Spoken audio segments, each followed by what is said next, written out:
All right, we are ready for Figma number 5, which is about masking, and I'm going to show you some things about how to do it, and we'll pick up a few little tips and pointers in this movie.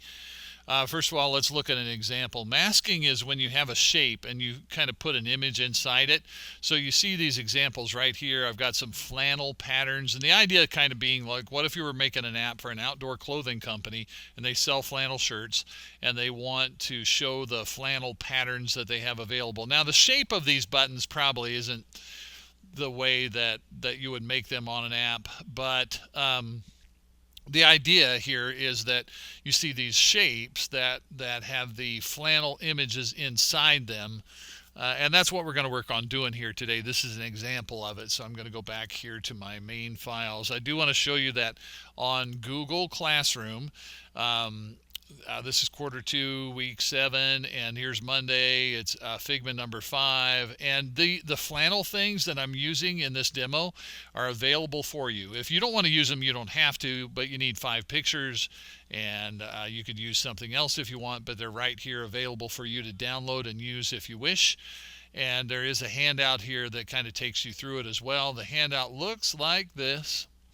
I'm going to demonstrate everything on here. I'm going to show you how to create a masked image and some additional notes. I'll cover all of that in the video that you're watching here.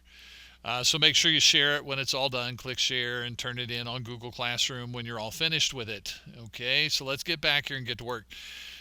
So here I am at Figma. I'm already logged in. I'm going to go over to the right-hand side, make a new file. I would like to rename this. I'm going to call this Mask Movie Demo. All right, cool. I have my caps lock on, but that's okay. Next thing I'm going to do is go get the frame tool, and I'm just going to drag out a frame that I can use today. It doesn't really matter that much how big it is. So I just got the frame tool, and I dragged out a frame. Cool. All right. Now this whole masking thing requires a shape and an image. You're going to work together. So I'm going to go ahead and use some shape that comes off here. Now line and arrow aren't going to do it. You need a shape that you can kind of fill up with an image.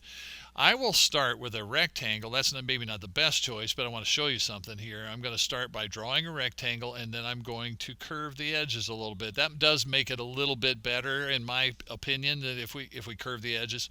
So that's going to be my shape that I work with right there. Okay, so I've got my shape. Now I need my image.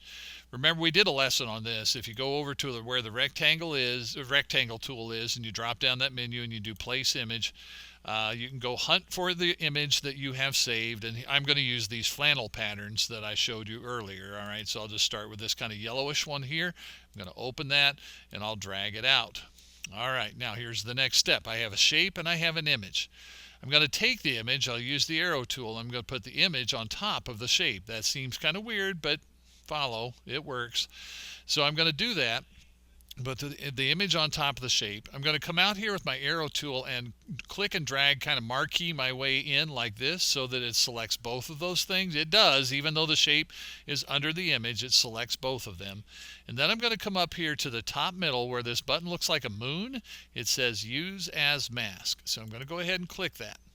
Now, I want to give you a heads up about something. There's a little glitchy thing with Figma that I haven't solved it yet. On the first one of these, it should automatically just group them together. But I look over here on the left-hand side on the layers panel, and I see the rectangle and the flannel pattern right there. And it kind of, you see this up arrow, so it does indicate that the rectangle is being used as a mask, but it kind of didn't group them together. So I'm going to do it myself. I'm going to marquee here. I'm going to click and marquee. Didn't mean to move that over like that. I'm going to click and marquee. Oops, double click, sorry. I'm going to click and marquee like that, and then I'm going to right click and I'm going to group that selection. So now this pops on here as group 1. It really is a good idea to group it. If Figma doesn't do it for you, then select it and group it yourself. Now, when you group something, if you click this little arrow that's right next to group, you can open the group and you can see what's inside the group right there.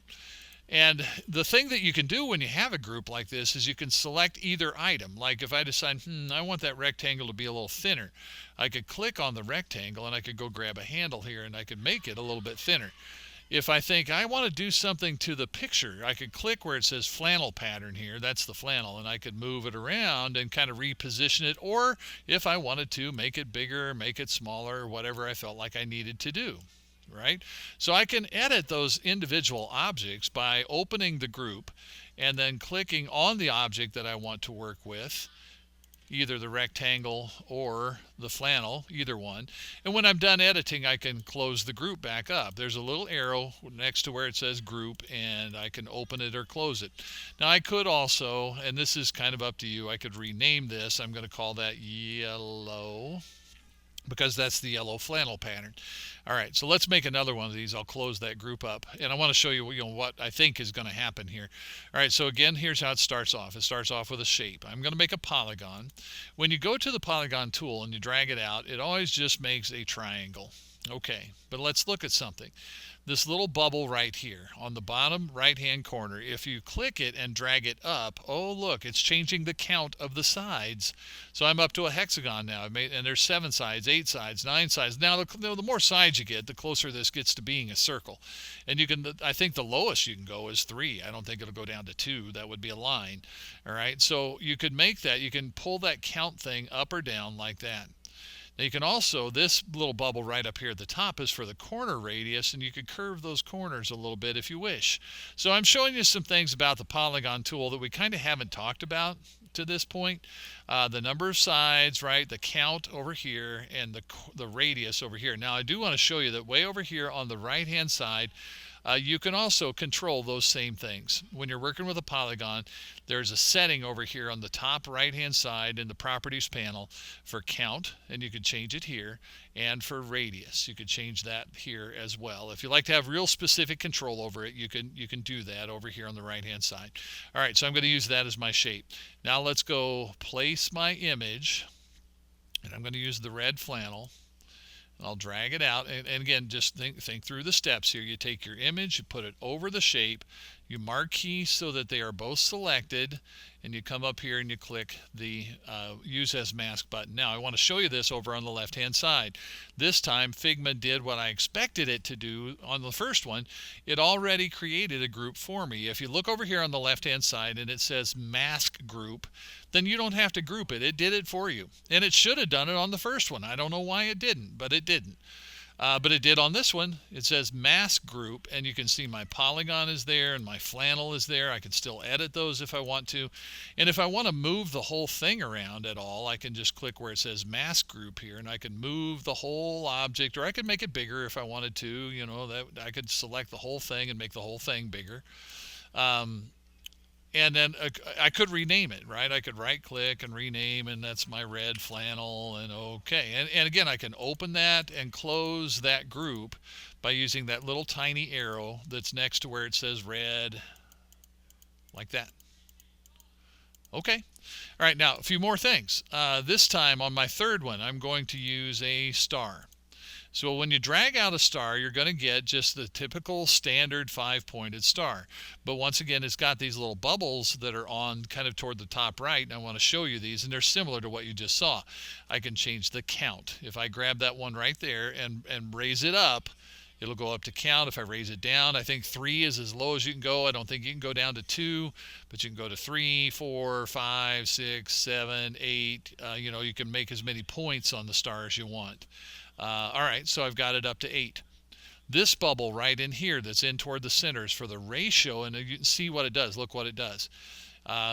Stars are made out of double radiuses. From the center to the outer point is one radius, and from the center to these inner points is a different radius. And this is expressing the ratio of the inner and outer radius is really what it's doing. So, but you can just eyeball it. You can just see, okay, when you're getting what you want, then you're good. All right, so I'm going to use a shape like that. Now, I do want to show you that over here on the Properties panel on the right-hand side, when you're working with a star, there is a setting here for count. Okay. There is a setting here for ratio.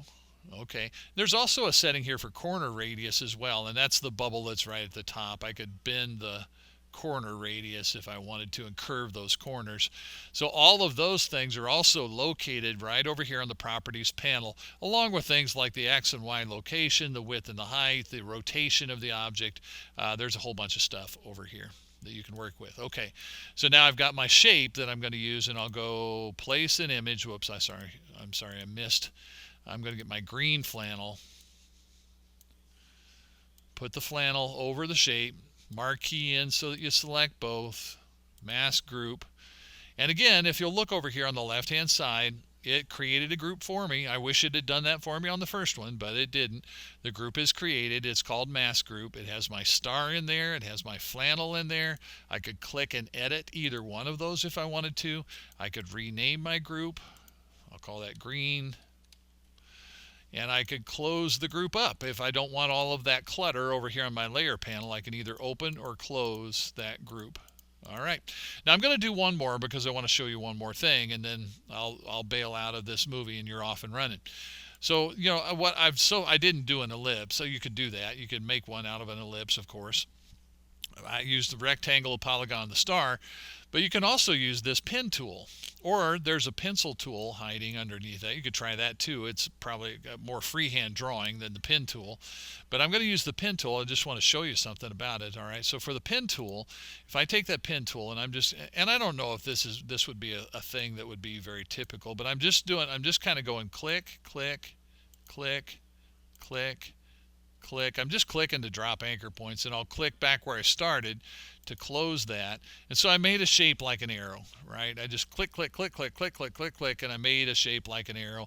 Now when you're using the pen tool, it automatically goes into this like editing mode that's up here, and it's got like the pen tool here. It's got a bend tool where you could take an edge and bend it, curve the edge, right? So I could make some of those edges, instead of being straight line segments, I could curve them. It also has this paint bucket up here, so I might just take that paint bucket and just click inside my arrow, and all it does is fill it with gray. And then I'm going to come up here and click done. All right, so that's going to be my shape, right? And the thing that I'm trying to show you here is that you're not completely just limited to what's here. You could also use the pen tool to kind of custom design a shape if you would like to do that. All right, so there's that, and I'm going to come along here and I'm going to place my image, and I'll get the blue flannel, and same kind of deal here. I'm going to drag out the blue flannel. I'll pop it on there. I'm going to select both, right? Marquee in there, so I select both. I'll go use as mask. And up here again, it successfully created a mask group for me. I like it when it does that. And you can see my mask group, which has the vector one thing, that's the arrow that I drew with the pen tool. And then I've got that flannel pattern inside there. So I could change the arrow, or I could change the flannel pattern if I wanted to do that. I could rename this to, I'll say rename, and we'll call it blue. That's my blue flannel. And I could close that group if I want. Now, to complete the assignment, I would have to do one more, but I really showed you everything that I kind of wanted to show you. One other thing I should mention here is if you do this, if you have a mask group, you cannot add a stroke to it. You can come down here and you say, well, I want to add a stroke, and I'm going to make the stroke black, and I'm going to make it like, I've got a 15-point black stroke. It's not showing up.